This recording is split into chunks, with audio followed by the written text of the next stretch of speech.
दोस्तों, आदाब, सलाम, नमस्कार। आप देखना शुरू किए हैं आईफोन जी टीवी नेटवर्क। मैं हूं इंतजारुल हक।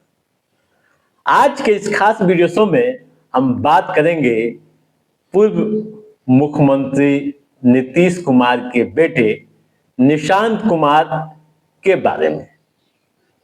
निशांत कुमार को मंत्री बनाए जाने के बाद सियासी गलियारों से लेकर आम व खास के बीच लगातार हो रही है। कई तरह की बहसें भी की जा रही है और अलग अलग तरीके से तर्क दिए जा रहे हैं। सवाल यही कि नीतीश कुमार के बेटे निशांत कुमार को मंत्री बनाने के पीछे जेडीयू की रणनीति क्या है। दोस्तों, टू द पॉइंट हम आपको बताने जा रहे हैं। आप ध्यान से सुनिएगा, समझिएगा तथा जेडीयू की इस रणनीति के बारे में आप क्या समझ रखते हैं, आप अपना सुझाव भी कमेंट बॉक्स में जरूर दीजिएगा। दोस्तों, बिहार में सम्राट चौधरी के नेतृत्व वाली सरकार का गुरुवार को विस्तार हो गया। जेडीयू प्रमुख नीतीश कुमार के बेटे निशांत कुमार समेत 30 अन्य नेताओं ने पटना के गांधी मैदान में आयोजित समारोह में मंत्री पद की शपथ ली। राज्यपाल लेफ्टिनेंट जनरल सैयद अता हसनैन ने कुल 32 नेताओं को पद और गोपनीयता की शपथ दिलाई। सभी 32 विधायक राज्य में एनडीए सरकार के पांचों घटक दलों से हैं। निशांत कुमार पूर्व उप मुख्यमंत्री विजय कुमार सिन्हा के अलावा पूर्व मंत्री श्रवण कुमार व अशोक चौधरी को भी सम्राट मंत्रिमंडल में शामिल किया गया। शपथ ग्रहण समारोह में प्रधानमंत्री नरेंद्र मोदी, गृह मंत्री अमित शाह व जेडीयू प्रमुख नीतीश कुमार के अलावा एनडीए के कई दिग्गज मौजूद थे। दोस्तों, जेडीयू की रणनीति को लेकर कई तरह की चर्चाएं हो रही है। एक सवाल लंबे समय से उठ रहा था कि नीतीश कुमार के बाद जेडीयू का क्या होगा। 45 साल के निशांत कुमार अपने पिता नीतीश कुमार के मुख्यमंत्री पद से हटने के बाद सार्वजनिक जीवन में सक्रिय हुए थे। बिहार की राजनीति में निशांत की दस्तक तब हुई जब नीतीश कुमार रिटायरमेंट की ओर बढ़ रहे थे।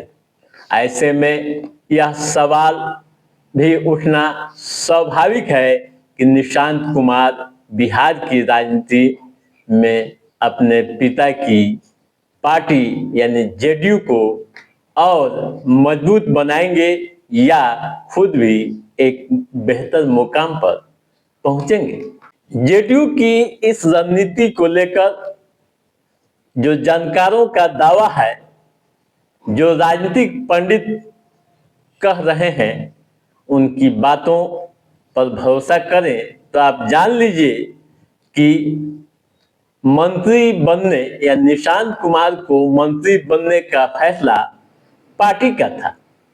जेडीयू के पास नीतीश के बाद कोई विकल्प नहीं है। पार्टी को एकजुट रखने के लिए यह जरूरी है कि एक धुरी बनी रहे। यह धुरी परिवार से बाहर संभव नहीं है। नीतीश कुमार के बाद जेडीयू में सारे दूसरे पंक्ति के ही नेता हैं। ऐसे में परिवार से ही किसी को लाना बेहतर था। अब निशांत कुमार इस धुरी के रूप में कितना सफल होंगे यह तो समय तय करेगा।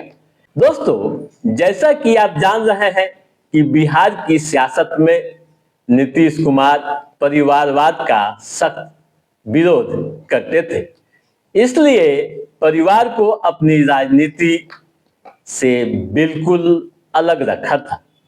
निशांत जब राजनीति में आए तो नीतीश वैचारिक रूप से बहुत प्रतिबद्ध नहीं थे। जेडीयू को एक परिवार के रूप में ले तो नीतीश कुमार के बाद निशांत कुमार को लाना इस परिवार की बड़ी मजबूरी थी। ठीक है दोस्तों, तो आप समझ गए होंगे जेडीयू की क्या है निशांत को मंत्री बनाने के पीछे की रणनीति। दोस्तों, निशांत कुमार की शख्सियत को भी समझ लेना चाहिए। मंत्री पद की शपथ लेने से पहले निशांत कुमार ने एक्स पर लिखा था कि पिताजी का आशीर्वाद और बिहार की जनता का स्नेह ही मेरा संबल है। पिता का आशीर्वाद तो निशांत को मिल गया, लेकिन बिहार की जनता का स्नेह किस हद तक मिलेगा, इसकी परीक्षा अभी बाकी है। 3 मई को सद्भाव यात्रा की शुरुआत जब निशांत कुमार ने पश्चिमी चंपारण के बगहा से की थी, तब कई तरह की चर्चाएं हो रही थी। निशांत ने अपने पिता की उस लंबे समय से चली आ रही परंपरा को आगे बढ़ाया, जिसके तहत सभी यात्राएं चंपारण से शुरू होती हैं।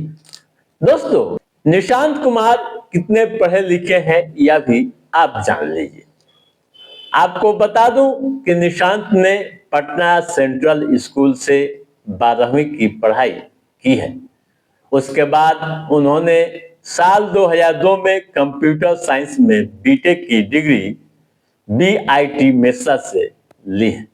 ठीक है दोस्तों, तो आप समझ गए होंगे तमाम तरह की बातें कि निशांत को राजनीति में लाने के पीछे की रणनीति और किस तरह की शख्सियत के मालिक हैं।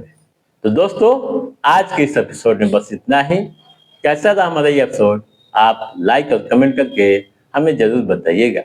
यदि आपने हमारे चैनल को सब्सक्राइब नहीं किया है तो सब्सक्राइब भी कीजिएगा, ताकि इस तरह की महत्वपूर्ण जानकारियों संबंधित, राजनीतिक गतिविधियों संबंधित जो भी कोई अपडेट हो, उसे हम समय समय पर आपके बीच पहुंचाते रहेंगे। तब तक आप अपने दोस्त को दीजिए इजाजत। नमस्कार।